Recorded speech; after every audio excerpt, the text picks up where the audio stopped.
Olá, seja bem-vindo.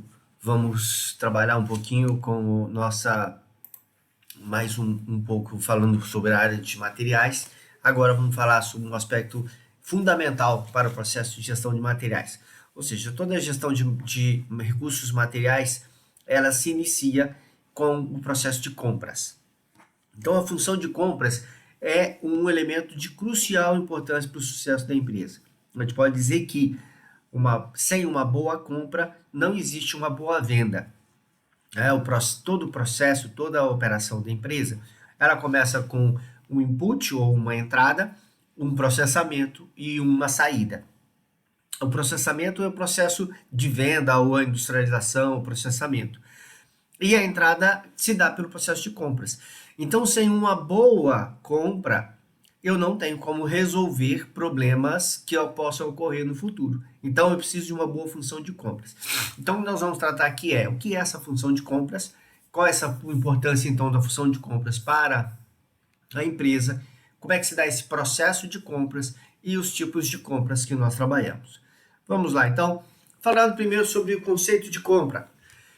Compra significa você obter o material, o insumo, o recurso, a informação, o serviço, ou seja, qualquer insumo, qualquer necessidade para o seu processo produtivo, na quantidade certa, na disponibilidade certa, na condição correta, com a entrega correta, no prazo correto, na quantidade correta e no preço adequado ou justo para que você consiga, com a sua operação, transformar esse conjunto de insumos em um produto ou uma solução que seja adequada ao cliente e que ele perceba valor e te permita um preço prêmio, preferencialmente, por esse produto, de forma que você consiga maior lucratividade.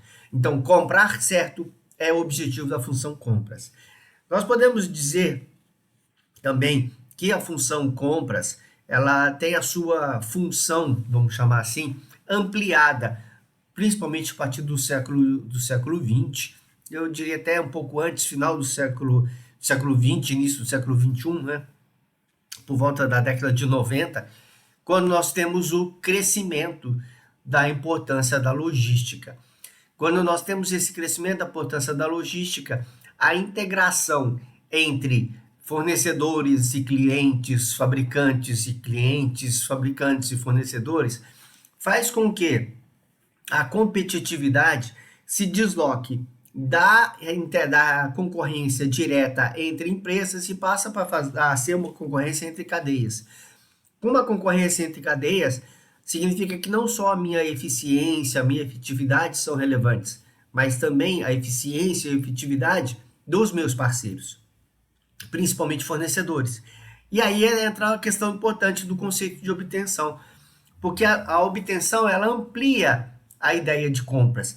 Não é só comprar, mas eu preciso também prospectar novos fornecedores, novos parceiros, e eu preciso desenvolver capacidades com os fornecedores atuais ou mesmo com novos fornecedores. Se eu preciso de produtos diferentes, com qualidade ou com condições diferentes, eu preciso que esses produtos estejam disponíveis. E para eles estarem disponíveis, eu preciso que o fornecedor seja capaz disso. E se eu não tiver fornecedor capaz de me fornecer nas condições, volumes, qualidade, preço necessários, muitas vezes eu vou ter que fazer parcerias com esses fornecedores para desenvolver essa sua capacidade. E aí nós entramos pelo conceito de obtenção. Então, obtenção nada mais é do que uma expansão do conceito de compras. Compras tem a ver com comprar, negociar e colocar o produto dentro. E a obtenção amplia esse conceito, ou seja, além da função tradicional de compras, envolve desenvolver novos fornecedores, prospectar novos fornecedores, criar a interação e a parceria necessária para o desenvolvimento da cadeia de suprimentos. Considerando isso, fica claro para nós a importância da função de compras. Se tudo que entra na minha empresa entra por compra, e tudo que entra na minha empresa vai ser utilizado para sustentação do processo operacional ou do processo produtivo, ou seja, vai contribuir para a transformação do meu produto final, ou a produção do meu produto final, e esse produto é a solução para o cliente, a função de compras é o que me garante, a priori, é um dos elementos que me garante a qualidade do meu produto. A qualidade do meu resultado, ou seja, do meu produto final, que eu vou entregar como solução ao meu cliente, ela depende de dois fatores. Ela depende da qualidade da entrada e depende da qualidade do processo. A qualidade do processo significa meus processos produtivos, equipamentos, controle de qualidade, capacitação de pessoal, desenvolvimento de pessoal, todas essas questões internas associadas à transformação, à manufatura do produto ou do serviço.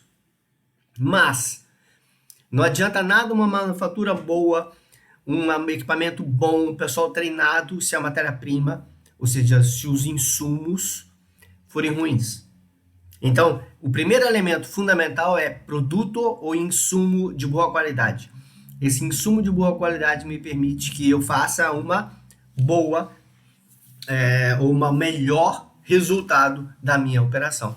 Nesse caso, então, eu tenho que pensar que eu tenho que estar muito atento para esta situação da minha operação. Minha operação tem que ser eficiente. E a minha compra é o elemento que me garante essa entrada de boa qualidade, de insumos de boa qualidade na minha empresa.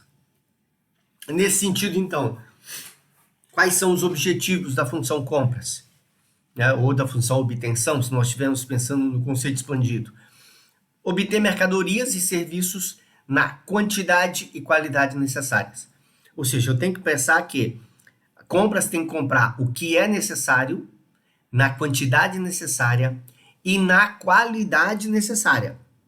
Lembrando o que é qualidade? Atendimento aos atributos ou requisitos do processo, ou requisitos do cliente interno que está demandando esse produto. Matéria-prima de má qualidade, o insumo de má qualidade é problema. Segunda função, obter as mercadorias e serviços ao menor custo possível. É papel. Quanto menor o custo, lembrando na nossa conceito de empresa é a saída de dinheiro pequeno num processo de transformação, ou a aplicação de dinheiro pequeno num processo de transformação para receber dinheiro grande. A diferença é o lucro. E as compras, a obtenção de mercadorias e serviços, é um dos lugares onde nós aplicamos esse dinheiro. Então, quanto menos dinheiro eu aplicar, mantendo a qualidade do que eu estou comprando, maior vai ser a minha lucratividade. Então, eu aumento a lucratividade quando eu diminuo os custos. E diminuir os custos, muitas vezes, é comprar melhor. Outra questão fundamental aqui é a questão do serviço. Garantir o melhor serviço possível e a pronta entrega do fornecedor. Isso tem a ver com o que nós chamamos de nível do serviço do fornecedor. O departamento de compras ele é responsável também por selecionar fornecedores que sejam capazes de agregar níveis de serviços adequados. Fornecedores ruins geram produtos ruins, entregam produtos ruins geram problemas para a nossa operação. Então a gente tem que entender que é fundamental que a gente separe isso e tenha isso claro. Nível de serviço tem que ser bom. E esse nível de serviço bom depende de quem? Depende do departamento de compras ao selecionar os melhores fornecedores. Outra questão que é fundamental, lembra, nós trabalhamos numa cadeia de suprimentos. Nós falamos numa linha ao longo do tempo de cadeia de agregação de valor. Então eu preciso desenvolver e manter boas relações com meus fornecedores, de forma que eu consiga, à medida que eu vou trabalhando, ter fornecedores cada vez melhores, cada vez mais comprometidos, entregando produtos de melhor qualidade, entregando produtos com maior confiabilidade. Então, o desenvolvimento do fornecedor passa muito por essa parceria. Então, eu tenho que desenvolver essas boas relações e compras faz esse primeiro contato. E, por último, eu tenho que pensar tem que desenvolver fornecedores potenciais. A economia ela evolui, o mercado evolui, as tecnologias evoluem. Então, eu tenho que analisar se de repente não existem fornecedores que evoluíram, que estão melhor posicionados nesse mercado. Então, eu sempre tenho que prospectar e desenvolver novos fornecedores para novos produtos, para novas tecnologias, ou até mesmo para produtos e tecnologias antigas que possam oferecer um resultado melhor.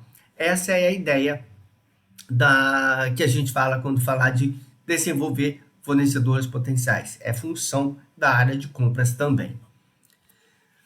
Como parte dessa função, né, que a gente trabalha, né, eu tenho também a questão de especificação a definição das especificações de compras. Ora, esse é um processo, né? Dentro do processo de compras, como é que se dá esse processo de compras? Ora, alguém tem que determinar o que deve ser comprado, em termos de quantidade, de qualidade, data de entrega, urgência, como é que está essa condição. Com essas informações em mãos, ou então o comprador ou o departamento de compras sabe o que ele precisa procurar, o que ele precisa, qual é a condição. Tendo essa condição, ele já sabe, então, ele vai buscar quais são os fornecedores viáveis, né, que ele tem disponível, que possam fazer essa operação desta forma. Então, identificar e selecionar os fornecedores. Depois eu vou negociar com esses fornecedores os termos e as condições de compra. O que é termo de administração de compra? Né? Eu quero saber qual é a quantidade, qual é o produto com todas as suas especificações, qual o prazo de entrega, qual o preço, qual o prazo de pagamento, qual a condição de entrega, qual a condição de frete. Tudo isso faz parte desses termos e condições de compra. É negociado pela área de compras. Eu preciso, então, depois de negociado isso ou identificado os meus fornecedores com as cotações, identificado qual é negociado, emitir e administrar o pedido de compra. O que é emitir e administrar o pedido de compra? Eu preciso fechar o pedido de compra com o meu fornecedor. Você falar com ele, fulano, pode mandar para mim, tá fechado. Né? Concluir a negociação. Ao concluir essa negociação, eu preciso depois acompanhar esse pedido. Se ele chegou, se ele está em andamento, se ele está sendo cumprido as condições que foram propostas. Depois que eu acompanhei esse pedido de compra, eu tenho que receber esse pedido de compra. Então, esse produto chega na minha empresa. O produto chega na minha empresa, é o departamento de compra que vai fazer a conferência, né, na recepção desse produto. Uma conferência documental. Então, eu vou conferir o pedido de compra que veio, que foi para o cliente, com o documento fiscal de chegada do produto. Conferir se o que foi pedido fiscalmente é o que está sendo recebido. Depois que isso está correto, eu tenho que fazer uma conferência se o que está pedido é o que está entregue. Ou seja, se o material físico é exatamente aquele que foi pedido. Feito isso, conferido isso, eu posso passar, então, se necessário, para uma análise de qualidade do material, porque aí já sai fora da área de materiais, de compras. Testar a qualidade, que aí vai para o departamento de controle de qualidade.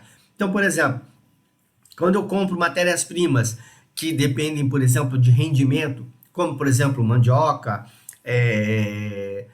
milho, grãos, de modo geral, que eu tenho que medir umidade, essas coisas, eu passo para o departamento de qualidade fazer essa análise e me dar o feedback. Se eu preciso, por exemplo, de produtos químicos que precisam ter certas condições, tipo álcool, soda cáustica ou água sanitária, eu preciso fazer, às vezes, testes na qualidade do produto. E enquanto esse produto, então, ele está documentalmente ok, ele entra por uma área, ele é definido pela área de compras, para uma área que a gente chama de área de quarentena. Ali ele fica aguardando o parecer da área de qualidade. Se esse produto for aprovado pela qualidade, ele entra para dentro do estoque, é dada a entrada no estoque e o produto pode ser liberado para produção ou para venda. Se ele não recebe o ok, a área de compras, então, é informada e informa ao fornecedor para ele retirar o produto, que ele vai ser devolvido, ele não foi aceito por problema de qualidade, e aí informar o jurídico ou o financeiro para as medidas necessárias. Esse é o ciclo básico da área de compras. E esse ciclo básico da área de compras, ele envolve também, em todo momento, você está fazendo o quê? Monitorando esse mercado em busca de novos parceiros. Isso é a base de todo o sistema de compras. Esse processo de compras, então, como é que ele funciona, né, de um modo geral?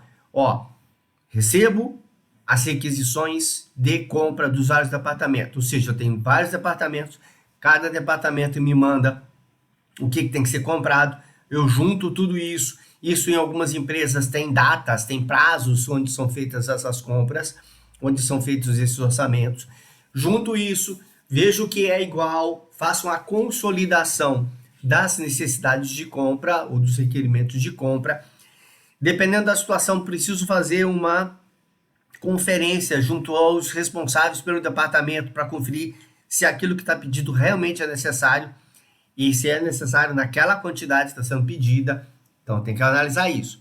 Feito isso, eu vou identificar os fornecedores potenciais dentro do meu banco de fornecedores para aquele produto e com base nesses fornecedores eu realizo a cotação. Cotação eu vou fazer o quê? Pedir preço, prazo e demais condições.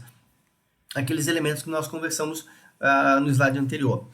Depois que eu fiz essa cotação, eu vou fazer o quê? Emitir o pedido de compras.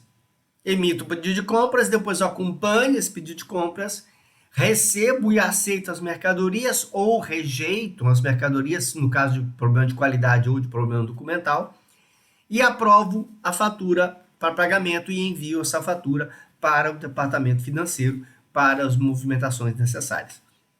Esse é o ciclo de compra base do ciclo de compras de uma organização. Considerando isso, nós precisamos entender que existem alguns tipos de compras diferentes, né? Nós podemos classificar as compras em alguns tipos e essas compras, dependendo do tipo de compra, eu vou ter estratégias diferentes de gestão dessas compras e, consequentemente, de forma de atuação.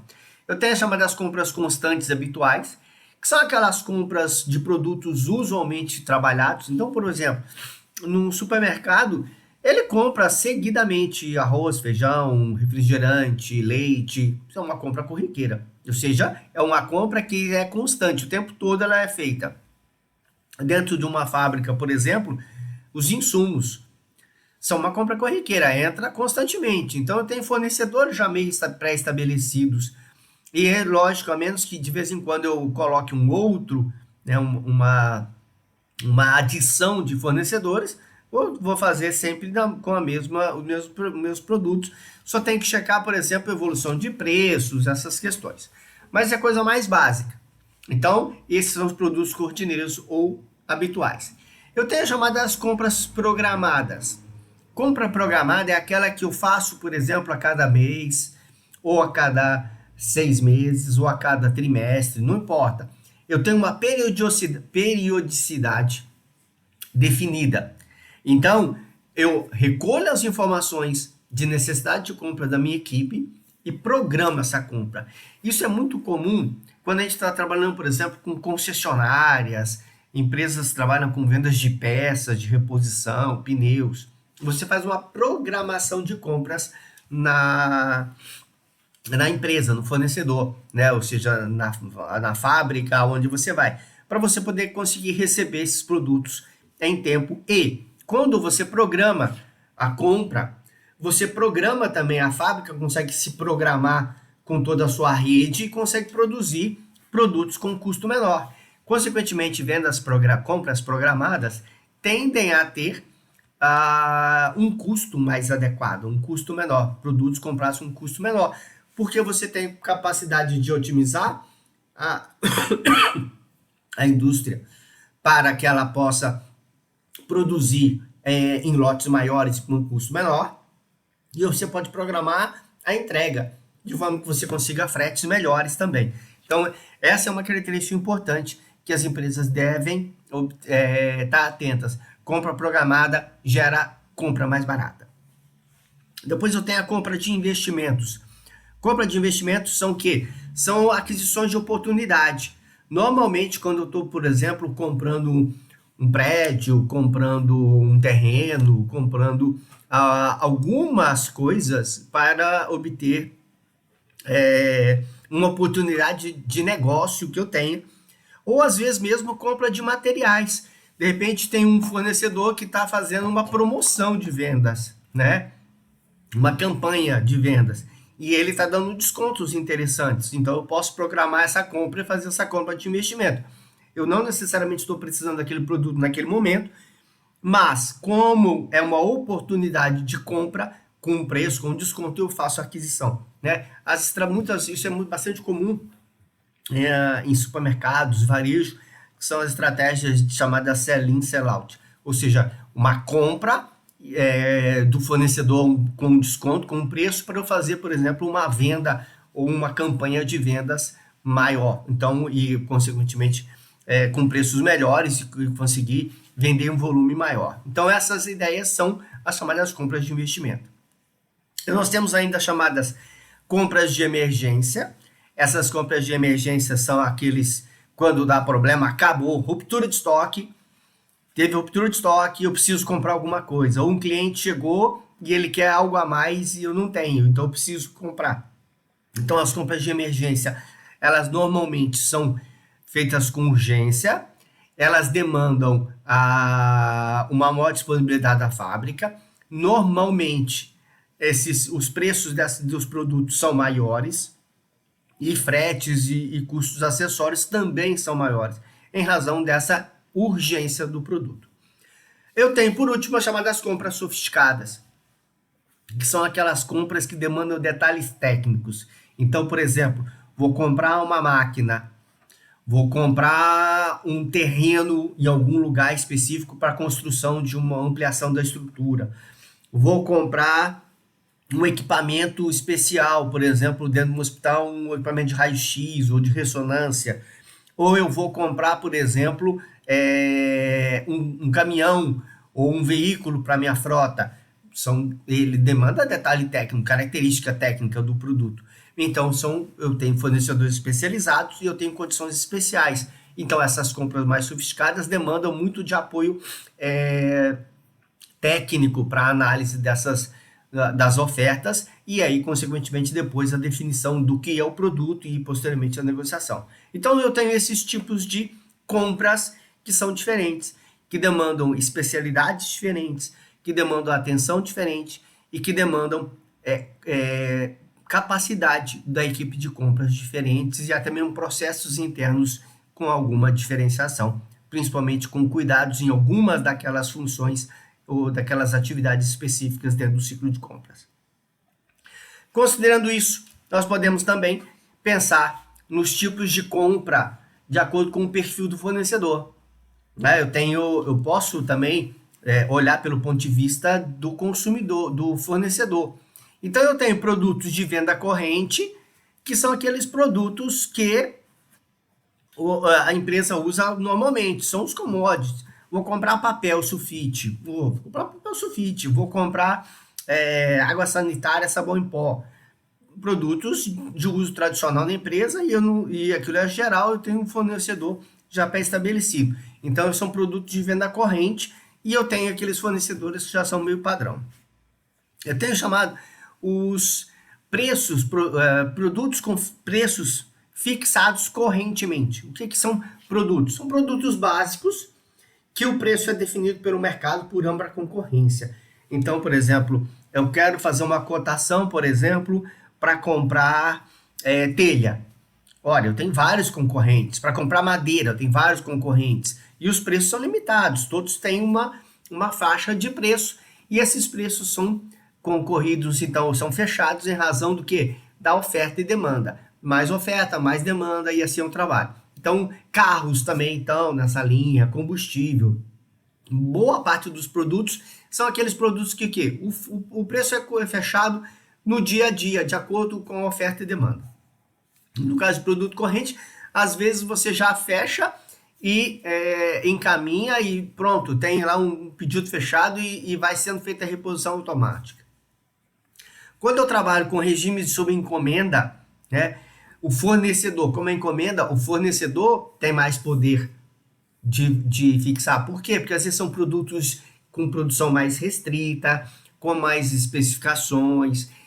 ou com tecnologia proprietária, ou seja, que tenha patente. Nesse caso, eu só tenho poucos fornecedores. E esses fornecedores, eles determinam o preço do produto. Por quê? Porque tem um maior controle da oferta. Então, eu tenho que negociar com aqueles que estão disponíveis, tá? Então, aqui, por exemplo, quando eu vou falar de compra de caminhões, compra de máquinas, equipamentos industriais, aí eu estou falando de fornecimento sob encomenda. Normalmente ele não tem a pronta entrega, eu vou encomendar, às vezes com customização, e eu vou definir o preço, vou negociar, até eu consigo negociar, mas quem determina o ponto final do preço é o fornecedor. E o último elemento é o que a gente chama de fornecimento em regime de escassez. É quando eu tenho um conjunto muito pequeno, né, de fornecedores, que às vezes você pode caracterizar como um monopólio ou um oligopólio, e esses fornecedores dominam o mercado. Ou você compra deles ou você não compra de outro produto, de outro fornecedor. Por exemplo, vou comprar caixinha para embalagem, caixinha para envasar meu produto, leite, extrato de tomate ou qualquer suco, qualquer outra coisa. Não adianta, eu tenho no máximo dois fornecedores, eu vou ter que comprar deles. E não tem outra alternativa. Lembram-se na época da pandemia, quando a gente precisava comprar os chamados insumos dos materiais, que é o princípio ativo do medicamento. É um fornecedor. Vou comprar chip de computador. Tem 3 fornecedores no mundo. Eu vou comprar adubos. Adubo básico tem 5 fornecedores no mundo. Ou seja, então eu tenho uma restrição de oferta muito grande e eles acabam dominando o preço dos produtos no mercado. Então esse é o chamado fornecimento em regime de escassez. Eu preciso entender isso também, porque isso vai afetar os preços que eu tenho e até a minha liberdade ou não de produzir um determinado produto ou de comprar, negociar preço de determinado produto. Outra questão que é relevante, a gente precisa estar atento, é que muitas vezes nós somos demandados dentro da empresa com sugestões ou com ideias de que ou é melhor produzir isso internamente ou comprar de terceiros. E é a discussão sobre terceirização, né, ou outsourcing, que a gente vê falar muito hoje em dia. Como é que eu decido entre se eu compro ou se eu produzo? Vai depender de uma série de fatores. Então, quais são os fatores principais que a gente pode considerar nessa decisão? Então, aqui, ó, custo. O produto que eu vou produzir, eu consigo produzir ele mais barato ou não consigo produzir mais barato do que um fornecedor? Muitas vezes, os fornecedores, pelo próprio domínio de tecnologia, capacidade de produção, investimento em tecnologia, conseguem produzir um produto mais barato que nós produziríamos. Qual é o prazo de fornecimento? Se eu produzo, eu tenho controle desse prazo, mas eu tenho que ter certeza que eu tenho controle, eu tenho acesso às matérias-primas. Agora, se o meu fornecedor não é confiável, aí eu tenho que pensar em produzir. Agora, se eu tenho fornecedores confiáveis com relação à entrega, prazos e volumes, então, às vezes, não vale a pena produzir. Outra questão, acesso a fontes de suprimentos. Muitas empresas têm problema com relação a fontes de suprimentos são escassas. Então, por exemplo, uma empresa siderúrgica, o suprimento básico dela é um produto de mineração. Então, muitas indústrias siderúrgicas, nos últimos anos, passaram a adquirir parte ou o todo de empresas de mineração, porque aí ela garante o acesso à fonte de suprimento. E tendo acesso à fonte de suprimento, ou seja, o fornecimento está garantido. Então, a garantia de suprimento pode ser uma questão importante para a decisão de não fornecer, não comprar pronto, mas sim de produzir. Por quê? Porque eu me garanto que eu vou sempre fornecer esse produto para mim mesmo. O domínio da tecnologia. Eu tenho muitas tecnologias que às vezes são proprietárias, são patentes. Será que eu consigo ter acesso a essa tecnologia? Os royalties são viáveis pelo meu volume? E às vezes isso não é viável e vale a pena eu, então, comprar de terceiros, usar da terceirização. Eu também tenho que pensar na questão da disponibilidade do mercado. O que é essa disponibilidade do mercado? Essa disponibilidade do mercado tem a ver com o quê? Existe existe no mercado fornecedor que tenha capacidade, disponibilidade e condições de me fornecer o produto na condição que eu quero, esse dilema é um dilema muito interessante que foi vivido, por exemplo, pela NASA na época da corrida espacial e mesmo pela Agência Espacial Russa. Ou seja, não existia fornecedor gabaritado, capacitado, com conhecimentos, com processos para fornecer os produtos que eram necessários para a construção de todo o programa espacial. Então, o que você tem que fazer é o quê? Muitas vezes entrar no investimento de fazer essa produção. Porque se não tem ninguém que faz igual você, ou próximo de você, você tem que fazer. Outra questão é a questão da posição estratégica do componente para operação. Então, vamos imaginar voltar novamente, por exemplo, a questão dos insumos de produtos farmacêuticos. Ora, nós já vimos recentemente que isso é muito perigoso ficar na mão de um fornecedor só. Então, muito provavelmente, muitas indústrias farmacêuticas começarão a produzir internamente alguns desses insumos. Para quê? Para evitar essa dependência. O mesmo vai acontecer com a parte de chips. Por quê? Não adianta ficar na mão de 3 indústrias no mundo que deu todo enrolado, qualquer problema que der, como é que fica? Para tudo. E todo o meu processo, todos os meus compromissos. Então, muitas empresas vão trabalhar com isso porque pela posição estratégica. O produto é estratégico. Então, se eu não tiver e todo mundo tiver em volta, também precisa do meu produto. Quem tiver, consegue produzir. Quem não tiver. E por último, a gente pode pensar na questão de habilidades e conhecimentos técnicos. Se eu sei fazer e eu faço melhor do que os outros, posso pensar em fazer. Agora, se eu não sei fazer e não tenho conhecimento, não tenho informação, não tenho condições, então para que eu vou fazer? Eu tenho que comprar de terceiros. Então, esses são os elementos que devem ser considerados num processo de análise de comprar ou produzir, ou seja, devo ou não terceirizar minha atividade. Então, dentro do departamento de compras, lembrando disso, esse departamento ou setor específico é responsável por toda essa negociação, por executar essas tarefas que nós discutimos até agora, e ele pode ser exercido por uma única pessoa em empresas pequenas, e às vezes em empresas pequenas isso é feito até pelo próprio dono, o próprio proprietário da empresa, ou ele pode ser em grandes empresas transnacionais, multinacionais, feitas por departamentos, tá? Então existem diferentes aspectos associados a isso.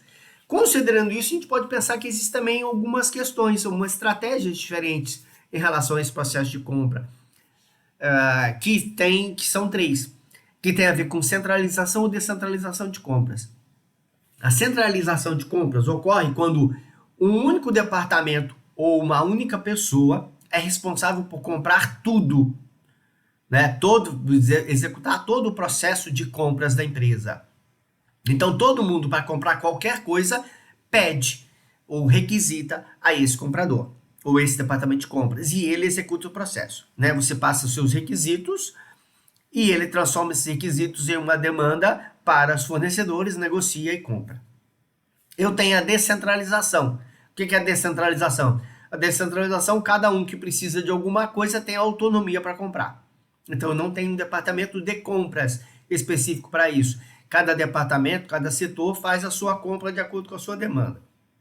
E eu tenho o chamado comitê de compras, que é onde eu tenho um departamento de compras assistido tecnicamente por um corpo ou por um grupo de pessoas que tem conhecimento técnico para ajudar no processo de compras e análise de requisições e análise de especificidades. Quais são vantagens e desvantagens de cada um? Pensa comigo, a centralização de compras tem uma vantagem fundamental. Quando eu tenho uma centralização de compras, como tudo é comprado por uma única pessoa, eu tenho uma economia. Normalmente essa pessoa pode comprar mais barato, porque ela tem mais poder de negociação. Tem mais especialização, posso dar mais treinamento, capacitar melhor essa equipe ou essa pessoa para executar as compras. No entanto, eu acabo ficando na mão de uma pessoa. E aí eu preciso cuidar da questão de idoneidade, preciso cuidar de várias coisas, porque a imagem da minha empresa está atrelada a essa pessoa. Então ela, por exemplo, detém o conhecimento geral de tudo que eu tenho que comprar. Se essa pessoa sai da empresa ou acontece alguma coisa com ela, eu posso ter problemas muito sérios com o processo de compras da minha organização. Então esse é o primeiro elemento. Centralização, eu ganho em custo, tendo a ganhar em custo, mas eu perco na questão da dependência e eu fico muito à mercê da capacidade, da idoneidade da pessoa ou do grupo. Tem medidas para a gente controlar isso? Tem, mas isso foge ao nosso escopo aqui agora. Com relação à descentralização, vantagens. Olha, vantagem é o quê? Cada um compra, então ele tem as especificações, mais certeza, a compra ela é mais certa. Por quê? Porque as pessoas estão comprando o que ela quer, da forma que ela quer, conforme as demandas e necessidades dela. Só que ela tende a ser uma compra mais cara. Por quê? Porque eu compro em um menor volume, não sou especializado em compra, e aqui eu também tenho o risco de comprar, como eu tenho essa autonomia, de comprar o que eu quero, da forma que eu quero, e não o que deve ser comprado. Então eu tenho essas possibilidades também com relação à idoneidade das pessoas. E é uma compra que tende a ser menos eficiente. E o comitê de compras, ele tem como objetivo eliminar os dois pontos. Eu tenho uma compra centralizada, mas ela não é, vamos dizer assim, ela é acompanhada. Então eu tenho fiscalização, eu tenho a questão da parte técnica mais bem orientada. Então eu não tenho, diminui o meu risco de comprar materiais inadequados. Então vai depender muito do tamanho da empresa, do nível de amadurecimento ou de outras características da empresa para definir qual é o melhor sistema de compras. Em síntese, finalizando nossa fala, então, nossa conversa sobre compras. Compra é um processo de gestão de materiais e todo o processo de gestão de materiais se inicia com compras, né, com aquisição de insumos. A compra bem feita, seja de produtos, de insumos, de tecnologia, ou seja, na quantidade, nos prazos, nas condições adequadas, é fundamental para o sucesso das operações. A qualidade e a competitividade das operações depende em muito da qualidade e da competitividade da compra. As compras fazem parte do processo, mas eu preciso pensar que, às vezes, eu tenho que decidir entre comprar componentes ou produzir componentes internamente. E aí eu vou precisar fazer o quê? Fazer uma análise mais precisa sobre custo, sobre disponibilidade, sobre qualidade e principalmente sobre competência para fazer essa produção. Eu preciso entender que compras é um processo e como processo preciso de eficiência. E para fazer essa eficiência eu preciso fazer o quê? Usar adequadamente o planejamento da função de compras, definindo quais são os requisitos, quais são as condições, se eu vou ter compra centralizada, se eu vou ter compra descentralizada, se vai ser centralizada, e o que é centralizado, o que é descentralizado, o que é por comitê. Então eu preciso pensar nisso e trabalhar isso de forma efetiva. Consequentemente, penso o seguinte: processo operacional começa com uma boa compra. Sem boa compra, não há processo operacional. E assim chegamos ao fim da nossa conversa sobre compras, nessa introdução a compras, dizendo que o lucro, o resultado, se inicia com uma boa compra. Sem isso, nós não temos lucro. Beleza? Pessoal, grande abraço para vocês. Até a próxima. Bons estudos. Tchau, tchau.